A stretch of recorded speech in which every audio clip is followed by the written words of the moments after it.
you have raised her to be. You must know him through thick and thin.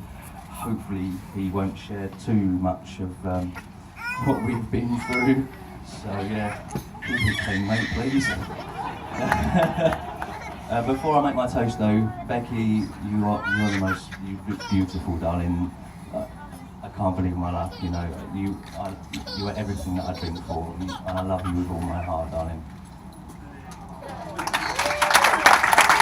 So if I can everyone raise their glasses. So to family, to friends, and to the future. Cheers.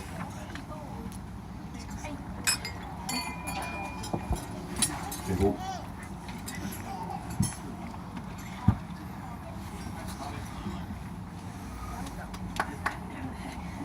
Hello ladies and gentlemen, how are you doing? Are we all having a good time? Yeah. Warming up by the sound of things, this is good. It's been a wonderful and emotional day so far. I mean, even look at the cake. It's in tears. It doesn't get much better, honestly. So, as Kraig kindly introduced, I am Daryl, and well, as far as I'm concerned, this is your main event. Let's get ready to rumble, because this is the best man speech. And before we get underway, I'd like to thank my supporters, Mike and Kraig. Lovely speeches, and I'm afraid to say this is not. So if there is anybody left in this room who is feeling worried, nervous, apprehensive, you're either me right now, or you've just married Kraig Bounds.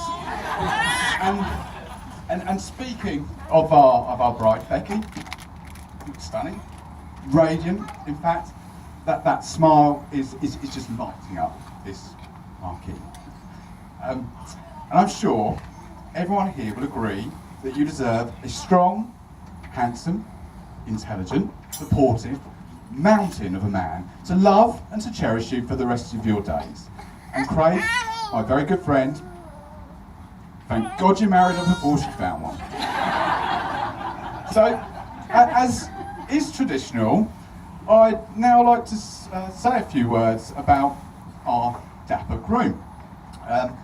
For those of you on the bride's side who are just getting to know him, here is some advice. Never let this man date a member of your family. Oh, there you go. Pass that amongst yourselves. We'll not make a big thing of that. There's stories there, but we're not going to go there. Parental controls are engaged. So, I won't lie, I've had some difficulty writing this speech and putting it together. And I don't know what's in the water, or maybe I've just arrived at a certain age. Perhaps I'm in denial, but 2016 seems to be the year of the wedding. And I've been to a couple, maybe 3, sat through a few wedding speeches this year. And as I hit the internet for puns, jokes, put downs, it was clear that those that had walked in my footsteps before me had pretty much rinsed all the very best lines. So it is with deep regret that this speech is going to be like Kraig, short. Yeah, karma. So Kraig and I, we go back to 1998, and I have no idea where the time has gone. We met at a restaurant called the Bowling Green in Wheelie, and to be fair, I mean, our friendship has not always been straightforward. We weren't sort of friends at first sight, if you like. And I remember the first time that we set eyes on each other. You were having an interview the other side of the bar with one of the managers, and we caught each other's eyes, and it was the most frosty, evil look. Look, we just looked at each other up and down like a bull and a matador about to engage in battle. And it was very, very far from friendly. And initially, I thought that my gut feeling proved correct. Kraig somehow got the job, and he was like a god on his station of starters and desserts. And it wasn't because he was a wizard of culinary delights. Truth is, the manager always wanted to crucify him. He was hardly ever seen, and it was a bloody miracle if you could ever get any work out of him. I do remember though that there was one infamous night at the Bowling Green where everything changed for me and Kraig, and he cemented himself as a legend amongst one of my very tight-knit group of friends. We already had a few things in common. We both passionately love West Ham for our sins, and we both lived for the weekend. We shared in those glorious years a deep love for trance, garage, drum and bass music before it got mainstream. All those old school songs that you love now, they were new school to us at one time. We were pioneers. And I'm sure Sylvia will agree that we both love pushing the boundaries of what we could get away with. And I don't think too much has changed, to be fair. And every weekend, religiously working in that restaurant, the boys, the girls would clean down and get to one of the most seediest nightclubs ever in Clacton-on-Sea called Rumours. Make no mistake, we were a class act, and a few of us were planning for months to attend an event called Garage Nation. You might not know what that is, but there were some prominent heroes of ours like DJ EZ, Sparks, I, DJ Luck, MC Nick come to our small little town, and we were excited. Kraig, me, and a few of the other boys, we had the short straw of working that Saturday night, and we were pumped, and we were ready to blitz that clean up at the end of the shift, package ourselves down the A133 and go and throw some shapes, as we'll probably demonstrate a bit later on. That plan though went to pot at 5 o'clock when Chef Barry Gardner called in sick for work, leaving Kraig and just 2 others in the kitchen to belt out 120 meals an hour for 3 hours on the most god-awfully busy Saturday night ever. I mean, it was like the entire population of Essex had descended on us just to crush our dreams of making it to this gig. Having got my boys at the front of the house organised, the restaurant closed with military precision, I entered into the kitchen to see how Kraig and the boys were going. And we could not believe the sight before us. It was devastated. They'd had to wheel in additional trolleys for the pot wash people. The inside of the microwaves, they looked like volcanoes. There were salads strewn everywhere, condiments everywhere, and they'd really had a battle, and they were losing the war. So with my head in my hands, you know, this night was pretty much over. But one of the restaurant team then come into the kitchen and said, "We've run out of cling film." And I thought, that's funny. We've got a week's supply of cling film in the dry store. What's happened? And this legend had a wry smile on his face. And it turns out that the genius had, at 5 p.m, hearing Barry hadn't come in, decided to intricately wrap the entire kitchen, all of the utensils, the grills, the pasta cookers, insides of microwaves with cling film. He looked at me, over to his side, instantly clean, opened the microwaves clean, and that was just legendary. I mean, we were pushing the boundaries of environmental health officer and health and safety rules, but I loved it. It was just a legendary act. And I had the privilege of living with Kraig for a few years during the time that he met Becky, and these were great bachelor times that I hold very, very fondly. Beer, a cold pizza, and owning news at Call of Duty were really what we lived for. And I'm still baffled to this day how the worst first date ever has led to this moment today. I got home from work. Kraig had already started on the beers. It was clear that he needed a couple of liveners to get him going, and they'd arranged to meet at the trendy watering hole that was the Purple Dog in Colchester. Becky, as she is, prompt, she's there, she's waiting. Kraig approaches, passes Becky, gets to the bins, starts playing with his phone, and it took Becky to come over to him, say, "You Kraig?" Awkward. And then 40 seconds after meeting each other, Kraig went to the bar, they ordered their drinks, Kraig got out his wallet, and he had no cash. He had nothing on him. He made his excuses, and went to the cash point. Becky at this point thought, well, that's that then.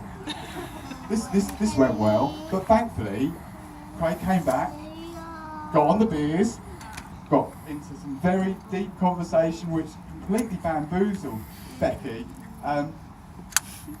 So I don't know how we got here from that point. It just seems so disconnected. So talking of drinking, not beating around the bush, Kraig, you're a bit of a lightweight.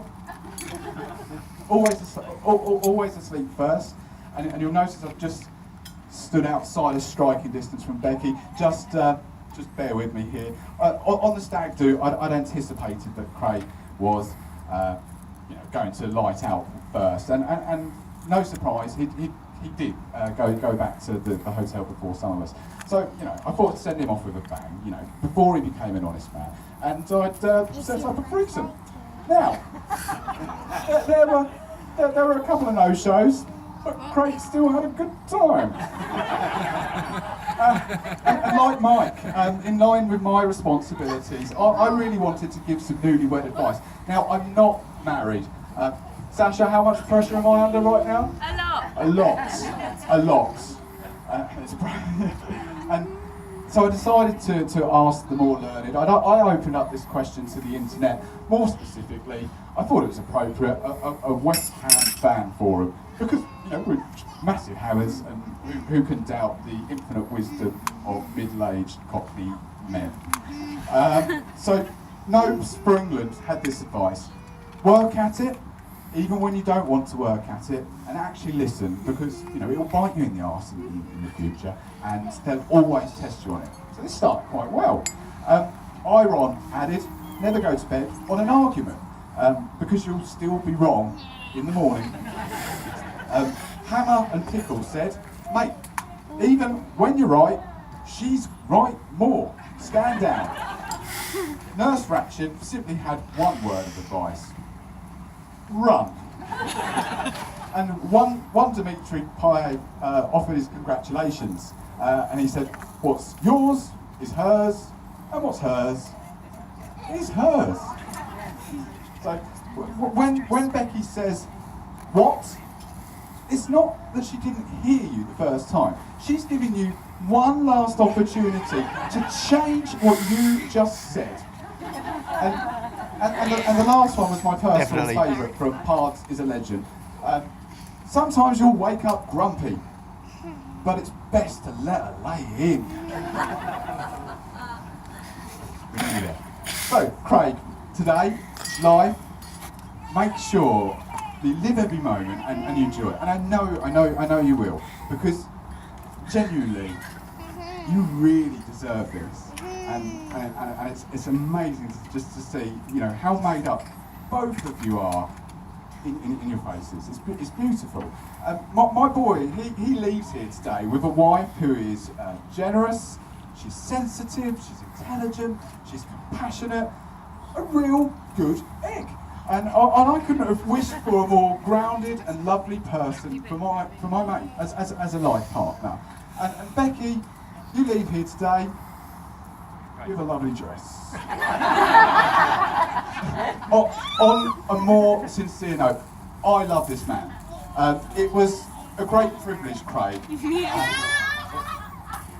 asked to be your best man, and the Kraig, or Kraig, as I affectionately refer to him, has always been there for me when I've needed him, and I've always been there for him too. I know how much Becky means to him, and he will always be there for her. Kraig truly idolises Becky, and he will make a great husband. And I know that they'll be happy, well, forever. Honestly. It only remains for me to get you all off your feet again, and with charged glasses, I'd like you to toast the new Mr. and Mrs. Bounds. Ladies and gentlemen, I give you your bride and groom. Bride and groom, you may now update your Facebook status.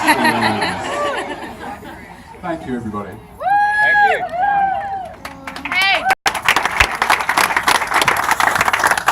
whole 40-minute video.